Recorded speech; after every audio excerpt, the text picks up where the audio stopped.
Ayan guys, nandito na po kami sa Porac, Pampanga. Ito na po ang aming bahay at pinaghirapan. Ayan po. So ngayon, mamaya po makikita po namin. Ayan. Ayan po yung mga bahay. Yan po yung mga kapitbahay namin. So ayan po, mayroon po ditong pool. Ayan po yung pool niya sa kabilang side. Yan po yung pool, andyan niyo po yung playground. Sa mga ano po, mga nakatira dito, free lang po yan. Basta naka-register lang naman po sila. Ayan. Nakikita nyo may mga nakatira na rin naman po. Doon sa kabilang side may nakatira na siya.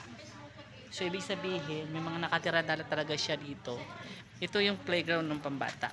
Nakikita nyo po siya. Ayan po siya. Malaki ito. Ito po yung ano nila, yung pinaka-office. Doon po kami sa kabilang side, pero yung isa namin kasama is nandito po siya sa kabila. Dito po yung tangerine doon sa dulo. Pupuntahan po namin siya. So wait!